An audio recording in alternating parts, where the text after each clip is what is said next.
ओम नमः शिवाय। शिव जी सदा सहाय। ओम नमः शिवाय। गुरु जी सदा सहाय। जय गुरु जी। शुक्राना गुरु जी। अनंतम अनंतम शुक्राना गुरु जी। संगत जी, गुरु जी ने मुझे सीएस का कोर्स करियर के लिए चूज़ करवाया। 12th के बाद मैंने सीएस कंपनी सेक्रेटरीज के एग्ज़ाम दिए। गुरुजी से तब तक ये सोल जुड़ी नहीं हुई थी, या मैं गलत कह रही हूँ, सोल तो जुड़ी हुई थी, लेकिन इस जन्म में, इस मनुष्य रूप में हम गुरुजी से नहीं जुड़ पाए थे, लेकिन वो तो हमेशा साथ थे। तो 12th के बाद गुरुजी ने मुझे सीएस का कोर्स करवाया। उसमें 6 मंथ्स की स्टडीज़ करके गुरुजी ने इतना बख्शा कि मेरी उत्तराखंड में फर्स्ट रैंक आई और ऑल ओवर इंडिया में मेरी 23rd रैंक आई। बहुत ब्लेसिंग्स थी गुरुजी की। उस समय पर भी हम जानते नहीं थे उन्हें गुरुजी के रूप में, लेकिन हमेशा हमारे साथ वो थे। उसके बाद जब मेरा फाउंडेशन, जो कि फर्स्ट लेवल होता था सीएस का, वो क्लियर हुआ, उसके बाद सेकेंड लेवल पर जब मैं स्टडीज़ कर रही थी तो कुछ प्रॉब्लम्स आई। थोड़ी सी गाइडेंस की कमी हुई, थोड़ा सा इंटरैक्शंस नहीं हो पा रहे थे सोशली टीचर्स से, या इतनी उस लेवल की गाइडेंस नहीं मिल पाई, या फिर कह लीजिए कि शायद गुरुजी का प्लान था कि उस समय पर मेरे लिए वो चीज़ें नहीं अवेलेबल होनी थी, वो रिसोर्सेज मेरे लिए नहीं मैं उन्हें एक्सेस कर सकती थी। वो भी गुरुजी की प्लानिंग का पार्ट था, क्योंकि आगे शायद कुछ अच्छा लिखा है, इसीलिए वो गुरुजी बेहतर जानते हैं। उसके बाद कोरोना आ गया था, तो उसमें हमारे काफ़ी सारे अटेम्प्ट्स ऐसे ही निकल गए और मेरे एग्ज़ाम्स क्लियर नहीं हो पाए। कुछ टाइम बाद जब हम गुरुजी से जुड़े, तब भी मैं सीएस के एग्ज़ाम्स दे रही थी, बट वो क्लियर नहीं हो पा रहे थे। एक ग्रुप हो गया, फिर दूसरा अटक गया, वो नहीं हो पाया। उस समय कुछ बहुत सारी चीज़ें अंदर शायद ऐसी चल रही थी जो अंदर ही अंदर बहुत परेशान भी कर रही थी। वो गुरुजी जानते हैं कौन से कष्ट थे, और उन कष्टों से उन्होंने कैसे हमें फूलों की तरह निकाला भी। तो उस समय पर मैं बहुत ज़्यादा करियर को लेकर के स्ट्रेस में थी। उस समय हम गुरुजी से जुड़े ही थे। सितंबर की बात है, मेरा रिज़ल्ट आना था। तब मैं भोलेनाथ से कहती थी कि शिव जी, आप ही ने मुझे डायरेक्शन देनी है। मेरे एग्ज़ाम्स क्लियर नहीं हो पा रहे हैं। मैं आपसे एग्ज़ाम क्लियर होने के लिए नहीं मांग रही हूँ, लेकिन मुझे एक डायरेक्शन चाहिए कि मुझे इस कोर्स में रहना है या फिर मुझे लाइफ में कुछ और करना है, और अगर करना है तो डायरेक्शन आपने ही दिखानी है। आप ही हमारे कर्ता हैं, आप ही ने जो करना है वही करना है। मैं टपकेश्वर महादेव जाती थी देहरादून में, वहाँ पे नंदी महाराज के कान में बोल कर आती थी। फिर उसके बाद गुरुजी उस रूप में उस समय साथ में थे, ये उस रूप से कनेक्टेड गुरुजी ने करा हुआ था। बस उनसे यही बोलती थी कि मुझे एक डायरेक्शन दीजिए, जिस डायरेक्शन में मैं चल सकूँ। मुझे आगे का कुछ नहीं दिख रहा है। और संगत जी, यही टाइम होता है जब हम अपने गुरुजी से कनेक्ट हो रहे होते हैं या होने वाले होते हैं। हमें कुछ नहीं दिखाई दे रहा होता, लेकिन उनकी प्लानिंग्स ऐसी होती हैं जो हम समझ नहीं सकते, और आज भी शायद हम नहीं समझ सकते। वो वही बेहतर जानते हैं। तो मैं बहुत ज़्यादा ऐसे मिड में थी कि मुझे क्या करना है, कोर्स कंप्लीट करना है, या फिर एग्ज़ाम्स नहीं हो रहे तो मैं कहीं और किसी और फील्ड में एंटर करूं, क्योंकि करियर को ऐसे मैं हॉल्ट पे नहीं डालना चाहती थी। उस समय मेरा रिज़ल्ट आया और गुरुजी ने मेरा रिज़ल्ट क्लियर करवा दिया। मतलब जो मैं उनसे बोल रही थी कि मुझे आगे करना क्या है, मैं उस पॉइंट पे थी कि ना मैं इस कोर्स में पूरी तरीके से हूँ और ना ही मैं बाहर हूँ इस कोर्स से, तो मुझे करना क्या है। लेकिन उस रिज़ल्ट के थ्रू गुरुजी ने मेरा माइंड क्लियर करवा दिया कि मुझे करना तो यही है, और क्लियर भी करवाया। तो गुरुजी ने उस समय सिर्फ 1 मार्क से क्लियर कराया। मतलब कि मैं एक मार्क से सिर्फ अगर मेरा कम होता तो शायद मैं वो एक अटेम्प्ट भी क्लियर ना कर पाती, और उसके ऊपर से मेरे माइंड में इतनी सारी चीज़ें जो चल रही थी, मैं पता नहीं वहाँ पे मेरा एंड क्या होता, क्या मैं करती अगर वो नहीं हुआ होता तो, क्योंकि बिल्कुल ब्लैंक थी और बिल्कुल समझ नहीं थी कैसे क्या करना है।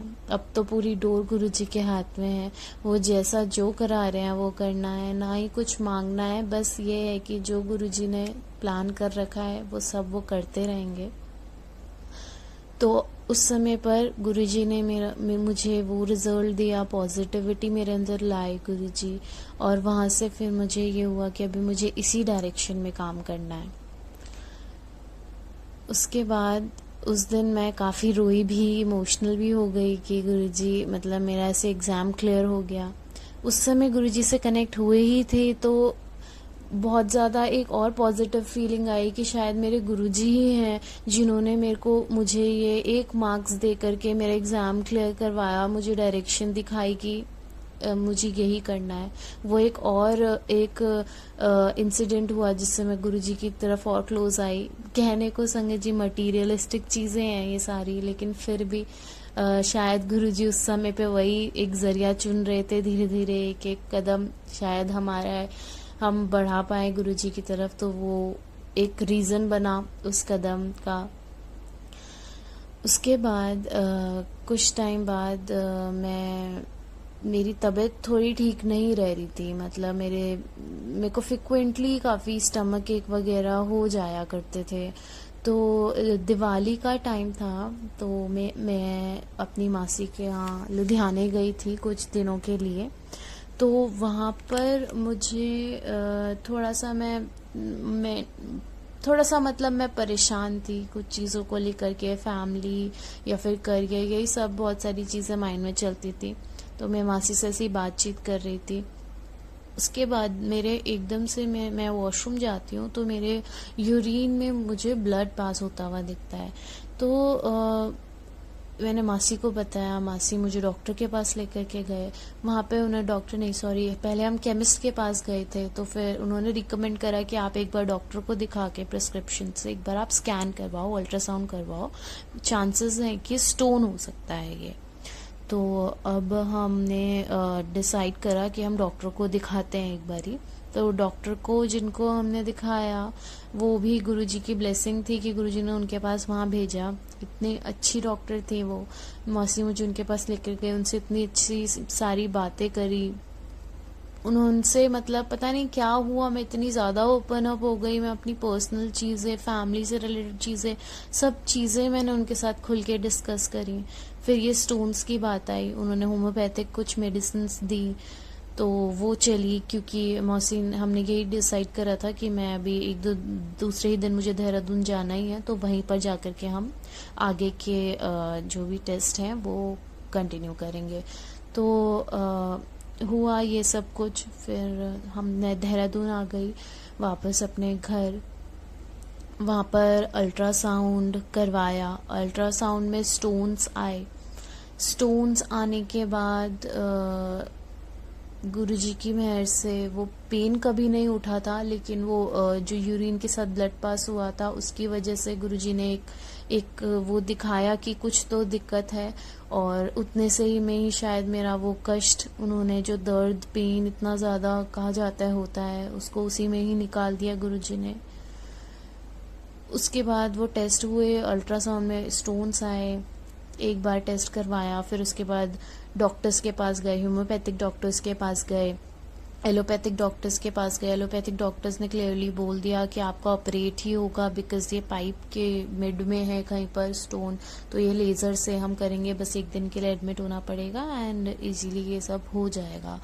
तो गए डॉक्टर से, जितना गुरुजी ने लिखा था डॉक्टर के चक्कर कटने हैं वो कटे जो डॉक्टर के पास, लेकिन ऑपरेट नहीं हुआ। मतलब हम डॉक्टर ने कहा था बट हमने करवाया नहीं उस समय पर ऑपरेट, गुरुजी का नहीं चाहते थे, उस समय आदेश नहीं था।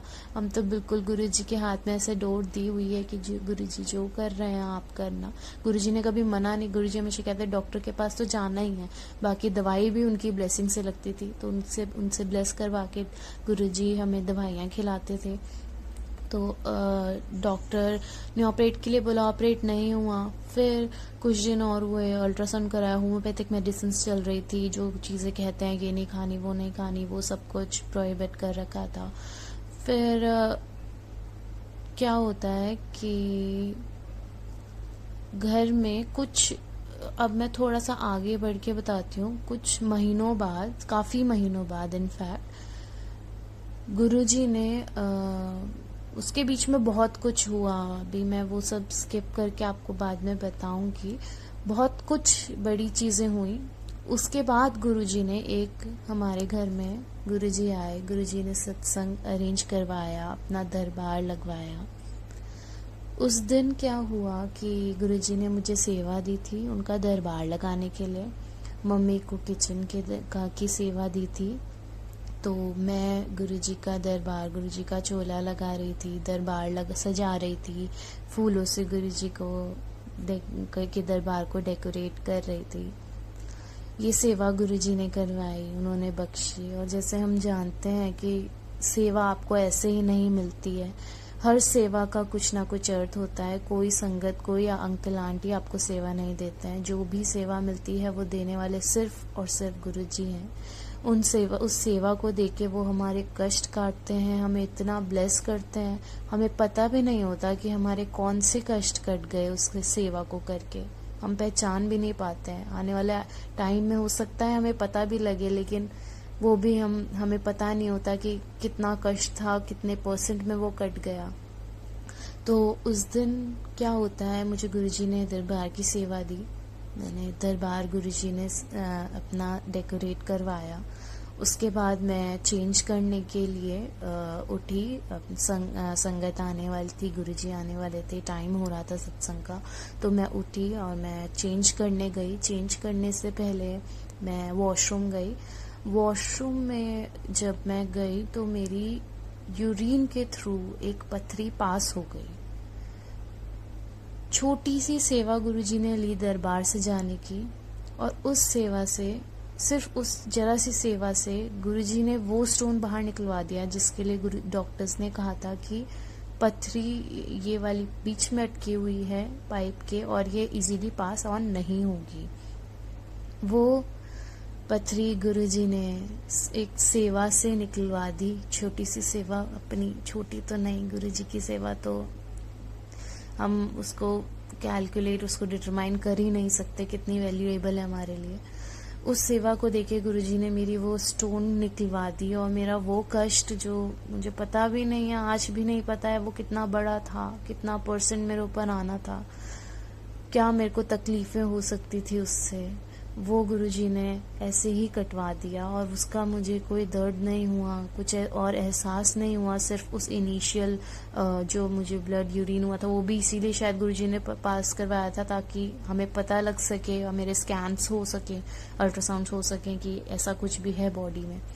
वो हुआ था। उसके बाद वो गुरुजी ने ऐसे ही वो पथरी बाहर निकलवा दी। उसके लिए अनंतम अनंतम शुक्राना गुरुजी। हमें नहीं पता होता हमारा कौन सा कष्ट है जो आप हमें हमारे ऐसे ही काट देते हैं। शुक्राना गुरुजी, उस कष्ट को हर लेने का अनंतम अनंतम शुक्राना गुरुजी। ओम नमः शिवाय। शिवजी सदा सहाय। ओम नमः शिवाय। गुरुजी सदा सहाय। जय गुरु।